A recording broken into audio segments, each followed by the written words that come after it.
తాకట్టులో ఉన్న బంగారాన్ని విడిపించి ఆ రోజు ఆన్లైన్ రేటుకే మేము కొంటాం. Sharma gold company. నమస్తే, వెల్కమ్ టు సుమన్ టీవీ. నేను మీ యామ్ని. ప్రస్తుతం మనతో ఉన్నారు ప్రముఖ ఆధ్యాత్మికవేత్త, ప్రముఖ జ్యోతిష వాస్తు పండితులు, బ్రహ్మశ్రీ డాక్టర్ నాయకంటి మల్లికార్జున శర్మ గారు ఉన్నారు. వారితో మాట్లాడదాం.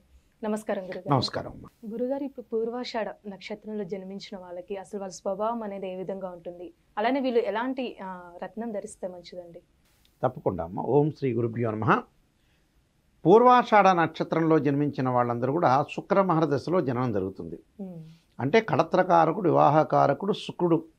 అంటే శుక్రుడు నక్షత్రం అని చెప్పుకోవచ్చు. పూర్వాషాఢ నక్షత్రంలో జన్మించిన వాళ్ళు శుక్ర మహర్దశ అనేది 20 సంవత్సరాల పాటు ఉంటుంది పుట్టంగానే.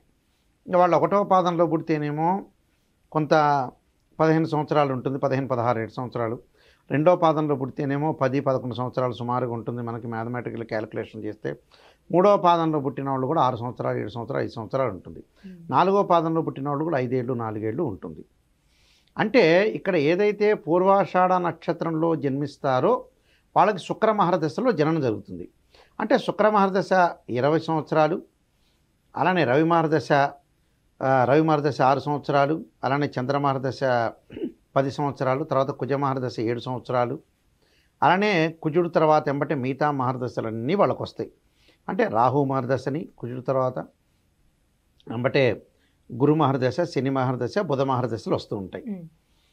అక్కడ ఏదైతే ఈ శుక్ర మహర్దశలో జన్మిస్తారో ఈ పూర్వాషాఢ నక్షత్రం 4వ పాదంలో జన్మించిన వాళ్ళకి ప్రత్యేకంగా కొన్ని విషయాలు ఉన్నాయి.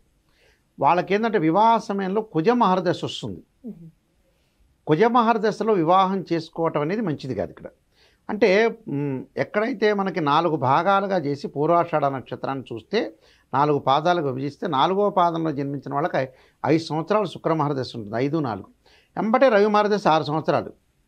అంటే 4 సంవత్సరాలు ఉందనుకోండి పుట్టినప్పుడు, 6 కలిపితే రవి మహర్దశ 10 సంవత్సరాలు, చంద్రుడు 10, 20 అవుతుంది.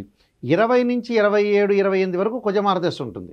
ఆ సమయంలో వివాహం చేసుకోవటమా చేసుకోలేకపోవటమా, కుజ మహర్దశ ఎంతవరకు ప్రభావితం చేస్తుందని చూడాలి.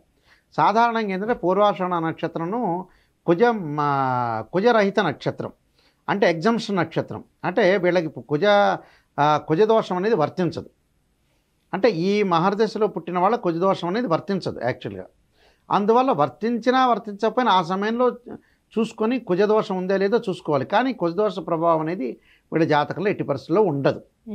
వీళ్ళు ఏదైతే వీళ్ళకి ఈ నక్షత్రం వాళ్ళకి ఎక్కువగా గ్రహాలు ఇన్ఫ్లుయెన్స్ చేసేది ఏంటంటే శుక్రుడు ఒకటి, గురువు ఒకటి. అంటే ధనుస్సు రాశి సంబంధించి జాతకులు కాబట్టి, ధనుస్సు రాశికి అధిపతి గురువు కాబట్టి, పూర్వాషాఢ నక్షత్రానికి అధిపతి శుక్రుడు కాబట్టి గురు శుక్రులు బాగా ఎక్కువగా ఇన్ఫ్లుయెన్స్ చేస్తుంటారు వీళ్ళకి. ఆ నక్షత్రాల విషయంలో జాతకంలో ఎలా ఉంది అనేది మనం చూసుకోవాలి. అప్పుడు మనకు కరెక్ట్గా ఉన్నట్టు. అయితే వీళ్ళ యొక్క క్యారెక్టర్ ఏంటంటే వినయ విధేయతలతో ఉండటం, అందరినీ కూడా ప్రసన్నం చేసుకోవటం, త్యాగ గుణము, ఆ లౌకిక విధానంతో ఉండటం. అంటే ప్రతి పనికి కూడా త్యాగం చేయటం, అలానే ఎక్కడ తగ్గాలో ఎక్కడ నెగ్గాలో నేర్చుకోవటం, లౌకిక భావం ఎక్కువగా ఉండటం, ప్రతి పనిలో కూడా కొంత ఆలోచన చేయటం, అభిమానంగా ఉండటం, దానగుణం కలగటం, ప్రతి వాళ్ళకి సహాయం చేయటం, హెల్ప్ చేయటం, ఎవరికైనా సరే ఏదైనా ఉంటే సహృదయంగా ముందుకు వెళ్ళటం, ఇలాంటివన్నీ కూడా అంటే వాళ్ళు ఇష్టపూర్వకంగా పనిచేసే అవకాశం బాగా ఎక్కువ ఉండటం. అలానే కళలపై మక్కువ ఎక్కువ ఉంటుంది. అంటే ఆర్ట్, అంటే సినిమా యాక్టర్స్ ఎక్కువగా ఉండటం, అలానే రాజకీయ పరంగా డ్యాన్సు, అలాంటి డ్యాన్స్తో పాటు కళలు, ఆర్టిస్ట్గా ఉండటం, ఇలాంటివన్నీ కూడా కళల పట్ల ఆసక్తి బాగా ఎక్కువగా ఉంటుంది. అలానే దానపరుడు, తర్వాత ఇష్టపూర్వకంగా అన్ని పనులు చేయటం, ప్రతి పనిలో కూడా చాలా జాగ్రత్తగా ఆలోచన చేసి ముందుకు వెళ్తూ ఉంటాడు. స్త్రీల విషయాలకు వచ్చేటప్పటికల్లా బలవంతురాలు, అంటే శక్తివంతురాలు. అంటే అనుకున్న పని ఖచ్చితంగా నేను ఏదైతే యాంబిషన్ ఉంటుందో ఆ యాంబిషన్ చెయ్యాలి అని చేయటం. ఆరోగ్యవంతురాలు స్త్రీ, అనుకున్న పనులన్నీ సక్సెస్ చేయటం, ఆధారాభిమానాలు, అలానే విశాలమైన నేత్రాలు, బలంగా ఉండటం వ్యక్తులు వీళ్ళు. అంటే స్త్రీ పురుషులు ఎవరైనా ధనుసు రాశి కొంచెం బలంగా ఉండటం, అలానే ఆధారాభిమానం, బలవంతుడు, ఆరోగ్యం అనేది బాగుండటం ఎక్కువగా ఉంటుంది పూర్వాషాఢ నక్షత్రంలో. అయితే పూర్వాషాఢ నక్షత్రంలో ఉన్న వాళ్ళకి శాంతి అనేది ఉండదు చిన్నప్పుడు. అంటే దోషం అనేది పెద్దగా ఉండదు. అంటే సామాన్య ఏదో బాలష్టగండ దోషాలు, పేగు మెడలో వేసుకుని పుడితే అలాంటి దోషాలు అయితే కొన్ని ఉంటాయి. అయితే దీనికి ఈ పూర్వాషాఢ నక్షత్రం వల్ల కుజదోష రహిత నక్షత్రం కూడా, అంటే కుజదోషం అనేది కూడా వర్తించదు. అయితే వ్యాపార దక్షత గలవాళ్ళు వీళ్ళు, భాగస్వామ్య వ్యాపారం బాగా చేస్తారు, అనుకున్న పనులన్నీ కూడా జీవితంలో సక్సెస్ చేసే అవకాశం బాగా ఎక్కువ ఉంటుంది. అయితే వీళ్ళకి పూర్వాషాఢ నక్షత్రం వాళ్ళకు కూడా వ్యాపకాలు వ్యసనాలు కూడా కొన్ని సందర్భాల్లో ఉంటాయి. అంటే వ్యాపకాలు వ్యసనాలు అంటే రకరకాలుగా వ్యసనాలు, తర్వాత ఏవో రకరకాల ఒక్కొక్క మనిషికి ఒక్కొక్క వ్యసనం ఉన్నట్టుగా వాళ్ళకి వ్యసనం అంటే ఏమిటంటే విద్య యందు ఆసక్తి ఉంటే వ్యసనం కాదు, తిండి యందు ఆసక్తి ఉంటే వ్యసనం కాదు, వేరే రకరకాలుగా చెడు వ్యసనాలు ఉండటం అనేది కొంత వ్యాపకంగా ఉంటుంది వీళ్ళకి. అవి తగ్గించుకోవాలి, జీవితంలో తగ్గించుకొని ముందుకు వెళ్ళాలి. స్థిరత్వానికి నిర్ణయం తీసుకోవాలి, స్థిరంగా ఉండేటట్టుగా ఉండాలి.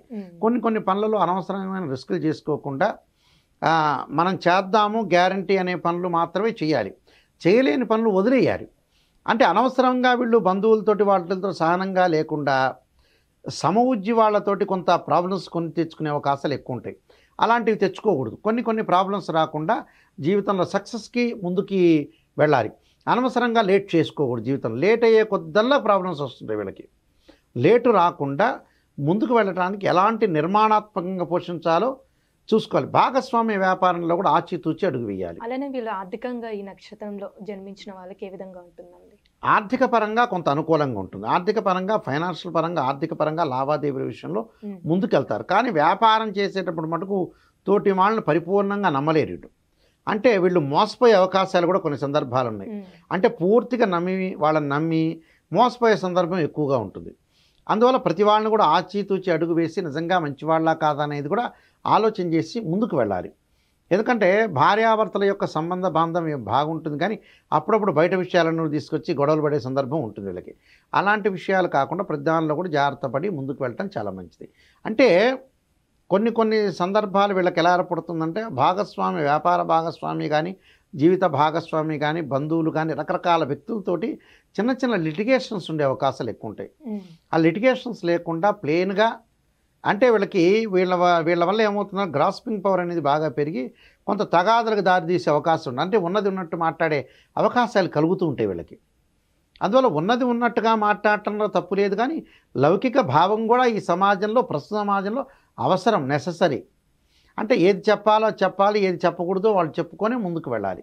అంటే అనవసరం రిస్క్ ఫ్యాక్టర్ అనేది ఉండకూడదు. కాబట్టి వీళ్ళు రిస్క్ చేసుకోకుండా ఉండటం చాలా మంచిది. దీనికి కొన్ని ప్రత్యేకమైన పరిహారాలు చేసుకొని ముందుకు వెళ్ళాలి. అంటే ఎలాంటి పరిహారం చేయాలండి వీళ్ళు తప్పకుండా పూర్వాషాఢ నక్షత్రం వాళ్ళు తప్పకుండా స్త్రీలు వచ్చేటప్పుడు అమ్మవారి యొక్క ఆరాధన చేయాలి. విద్యార్థులు కూడా గురువును ఆరాధన చేయాలి. అంటే దక్షిణామూర్తి శ్లోకాన్ని చదవాలి. ఎందుకంటే విద్యార్థులకు అనుకూలమైన కాలమే ఈ నక్షత్రంలో. అంటే విద్య యందు ఆసక్తి చూపిస్తుంటారు, కానీ ఉన్నటువంటి తరగతులు పెరిగే కొద్దలా ఆ సబ్జెక్ట్ మీద కాన్సన్ట్రేషన్ తగ్గి వేరే సబ్జెక్ట్ డైవర్ట్ అవుతుంటారు వీళ్ళు. ఒక ఎగ్జాంపుల్ మ్యాథమెటిక్స్ ఇంట్రెస్ట్ అనుకోండి 9th 8th క్లాస్ వరకు, తర్వాత ఏమంటే ఫిజిక్స్ మీద ఇంట్రెస్ట్ చూపిస్తుంటారు, తర్వాత కెమిస్ట్రీ మీద, బట్ చేంజ్ అవుతుంటారు. ఒక కామర్స్ మీద, ఎకనామిక్స్ మీద, Telugu, Sanskrit, number of subjects ఉన్నాయి కాబట్టి డైవర్షన్ అవుతుంది. అంటే ఎంబీబీఎస్ తీసుకోవాలంటే వాళ్ళు 10th క్లాస్ వరకు ఆలోచన చేస్తుంటారు, 10th తర్వాత మళ్ళీ ఇంజనీరింగ్కి వెళ్తారు, అక్కడి నుంచి మళ్ళీ CA, అంటే డిఫరెంట్ యాంగిల్లో వెళ్తుంటారు వీళ్ళు. అంటే ఒకే సబ్జెక్ట్ మీద కాన్సన్ట్రేషన్ చేయకుండా వేరు వెళ్తుంటారు. కాబట్టి వీళ్ళు ఒకే దాని మీద కాన్సన్ట్రేషన్ చేయాలి. దానికి దక్షిణామూర్తి శ్లోకాన్ని చదవటం ఒకటి. అలానే పూర్వాషాఢ నక్షత్రం వాళ్ళు అమ్మవారి యొక్క ఆరాధన చేయాలి, రాజరాజేశ్వరి యొక్క ఆరాధన చేయటం ఒకటి. దానితో పాటు ఆరోగ్యపరంగా జాగ్రత్త ఉండాలి. దానికి శరీరే జర్జరీభూతే వ్యాధిగ్రస్తే కళేబరే ఔషధం జాహ్నవీతోయం వైద్యో నారాయణహరి అనే మంత్రాన్ని చక్కగా చదువుకోవాలి. ఆ చక్కగా చదువుకోవటం వల్ల అనుకూలమైన పరిస్థితులు బాగా ఎక్కువగా ఉంటాయి. దానితో పాటు వీళ్ళు ధరించాల్సింది ఏమిటి అని అంటే మయూర శిఖ అని ఒకటి ఉంటుంది, దేవతా వృక్షం. ఆ దేవతా వృక్షాన్ని ఆరోగ్యపరంగా కానీ, ధనపరంగా కానీ లాభం కలగాలంటే మయూర శిఖ అనేది వాళ్ళు ఒక తాయెత్తులో పెట్టుకొని పూజ చేసుకుని అక్కడ దేవాలయంలో మెళ్ళో ధరించడం అనేది, లేకపోతే చేతికి కానీ ధరించడం మంచిది. అది ఆ మయూర శిఖ అనేది చాలా ఇంపార్టెంట్ ఈ నక్షత్రం వాళ్ళకి.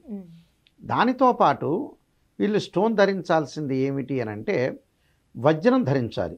వజ్రం కుదరలేకపోతే ఇక్కడ మూలా నక్షత్రానికి పూర్వాషాఢ నక్షత్రానికి శుక్రుడు అధిపతి కాబట్టి వజ్రం ధరించడం, అది ధనస్సు రాశిలో ఉంది కాబట్టి కనకపుష్యరాగం ధరించాలి. అంటే కనకపుష్య రాగం కానీ వజ్రం కానీ ధరించడం చాలా మంచిది. అది వాళ్ళు ప్రత్యేకంగా చేయాల్సిన పని ఏమిటనంటే అమ్మవారి యొక్క ఆరాధన, రాజరాజేశ్వరి, దుర్గా అమ్మవారిని, మహాకాళి, మహాలక్ష్మి, మహాసరస్వతి. విద్యార్థులు కూడా సరస్వతీదేవి ప్రార్థన వల్ల కూడా వాళ్ళకు అనుకూలమైన పరిస్థితులు ఉంటాయి. ఆర్థిక పరంగా అనుకూలంగా ఉండే అవకాశం ఖచ్చితంగా ఉంటుంది. చాలా చక్కగా తెలియజేశారు గురుగారు. ధన్యవాదాలు. నమస్కారం.